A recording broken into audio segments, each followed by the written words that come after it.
Autor, José Ricardo Morales. Arquitectónica. Sobre la idea y el sentido de la arquitectura.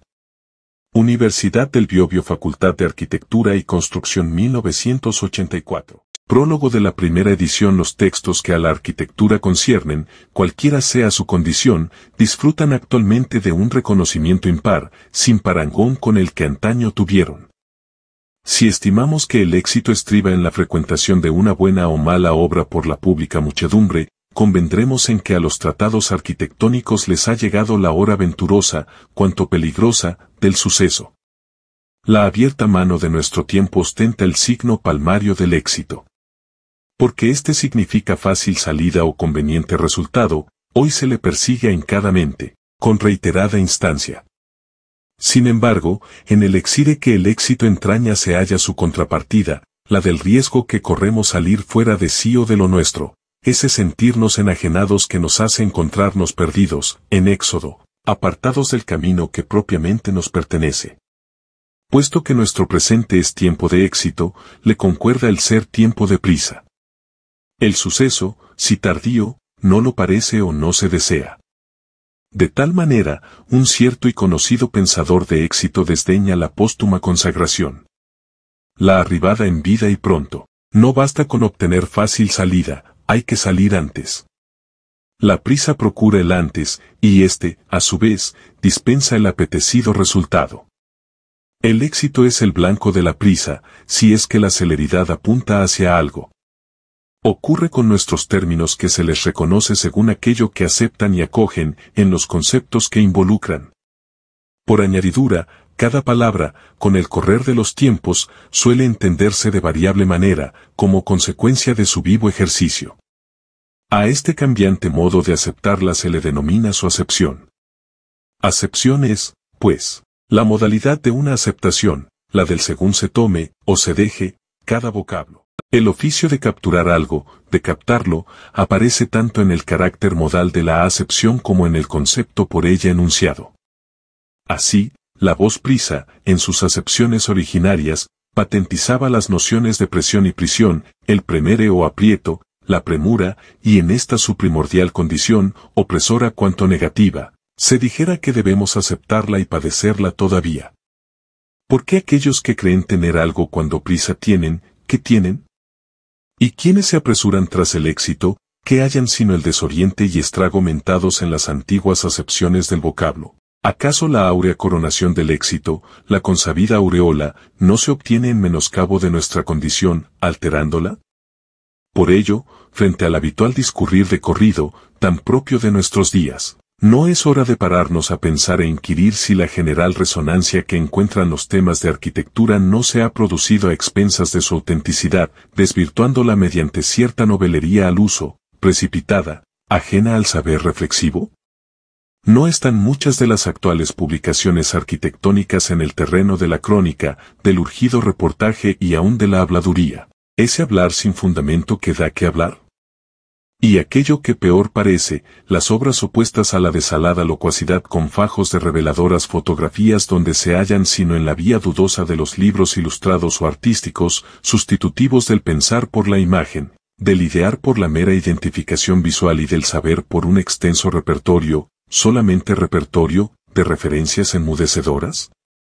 Nada de cuanto acabamos de apuntar implica desdén, indica, más bien, peligro y cautela. Cierto es que hay mil maneras de justificar el auge publicitario anotado. Se nos dirá, si se quiere, que la arquitectura es uno de los quehaceres más presentes del tiempo actual, por cuanto pone en pleno juego nuestras posibilidades técnicas, ideativas y artísticas, y que, como de ello resulta, se la exalta señeramente, porque las épocas estiman, de preferencia, aquellas de sus manifestaciones en que mejor se encuentran representadas. También pudiera añadirse, con muchas cosas más, que el interés actual por la arquitectura corresponde a que sus creadores han sabido reinstaurarla en su antigua jerarquía de ars magna, y por ende, vuelve a ocupar centrado y descollante lugar en el interés de los hombres. Aceptado, y muy cierto, pero nada de esto excluye, antes exige, el rigor en los tratados. siquiera porque las reflexiones sobre los fundamentos y principios de la arquitectura sean condignas de las obras alzadas por los arquitectos. Bien haya el conocimiento ejecutivo y técnico, perteneciente al hacer, al manos a la obra del arquitecto, pero a mayores agudeza o rigor en este aspecto sapiente tanto más deberá extremarse el saber de antemano, anticipado y orientador, propio de los a priori en que el laborar reposa. Sin estos resulta inconcebible aquel. No obstante, asombra comprobar con qué escasas luces se ha examinado el fondo problemático de la arquitectura en muchos de los tratados vigentes. Como el hombre actual parece poco vocado a la reflexión, escatimándola tras pretendidas urgencias o excesivos requerimientos, confunde y suple el saber con la acelerada información, de la que regresa, literalmente, informado, que aquí es como decir informe. Y a este conocimiento apresurado contribuye el noticiar sobre la arquitectura antes aludido, artículo de fácil consumo en el que nuestra era se patentiza y demuestra, pues a los tiempos se les reconoce tanto por la orientación de su voracidad como por aquello que transforman en pastura y alimento. Sin embargo, y contra lo que parece concebible, la formidable fruición devoradora de que hace gala el mundo presente no le procura sustento ni fundamento adecuados, convirtiéndose, de tal manera, en un hábito nutricio que carece de porqué. Nunca en la historia ha existido un decalaje, un desnivel tan enorme entre las monstruosas facultades consumido ras de que goza el hombre actual, respecto de los productos culturales, y la escuálida parvedad del propio interrogarse, a tal punto que aquellas han ocupado el lugar de éste. Se creería que nuestro tiempo, tal como el dragón legendario que fue Cronos, devora a sus hijos sin apetito, por mera costumbre aniquiladora. Y así como distinguimos a los tiempos según sus hábitos nutricios, también podemos reconocerlos por el nivel y sentido de sus interrogaciones, por sus designios o propósitos, e incluso, como puede suceder, por la escasez de unos y otros. En tal acuerdo, con referencia a la arquitectura, no es cosa de averiguar qué índole de problemas han puesto en juego su historia y teoría recientes y en qué medida nos comprometen. No es la ocasión de saber hasta qué extremo corresponden a nuestro pensamiento, y si no, desde qué punto resultan superables.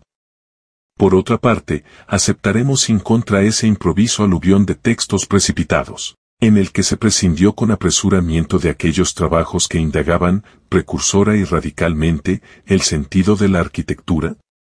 De todo ello, que no parece poco, y de no pocos motivos más nos ocuparemos en el trabajo que ha seguido viene. Hemos dividido nuestro ensayo en varias partes netamente diferenciadas. Lo iniciamos con una exposición crítica de las tendencias dominantes en la historia del arte y de la arquitectura desde el siglo XVIII hasta la formulación de las ontologías regionales a fines del XIX y comienzos de nuestro siglo. Después, ateniéndonos a las ideas de la arquitectura hoy vigentes, la formal o clásica, la funcional y la espacial, efectuamos su revisión crítica desde nuestros puntos de vista. Por último, en el segundo volumen de Arquitectónica, expondremos, como parece pertinente, nuestra teoría de la arquitectura, en la que intentaremos sobrepasar las limitaciones de aquellas ideas aquí juzgadas. En cuanto se refiere a la procedencia de los textos recogidos en esta obra, cabe indicar que todos fueron publicados previamente en cursos y conferencias dados en diferentes instituciones y ocasiones. Pero como en nuestras latitudes se entiende que la publicación no puede ser más que la de la letra impresa, y no la que se inculca de viva voz en públicos contantes y sonantes, nos resolvimos a darle este molde invariable de la letra muerta, para otorgarle su definitiva forma. La primera sección de este libro, Tendencias de la Historia del Arte y de la Arquitectura, fue comunicada a los alumnos de la Facultad de Filosofía de la Universidad de Chile durante 1960, en un curso titulado Filosofía de la Historia del Arte, en el que desarrollamos especialmente algunos temas del curso de Historia del Arte, tercer año, que desde 1946 desempeñábamos en la Facultad de Arquitectura de esta universidad. La sección correspondiente a forma, función y espacio en la teoría de la arquitectura, que figura en la parte final de este volumen, fue expuesta circunstanciadamente en el ciclo de conferencias sobre teoría y crítica de la arquitectura que dimos durante los meses de octubre y noviembre de 1960 en el Colegio de Arquitectos de Chile. El núcleo constituyente de los temas que incluirá el volumen segundo, corresponde a nuestra conferencia El hombre y la idea de la arquitectura, pronunciada en enero de 1962, con motivo del ciclo Imagen del Hombre que organizó la Universidad de Concepción en su 7ª Escuela Internacional de Verano.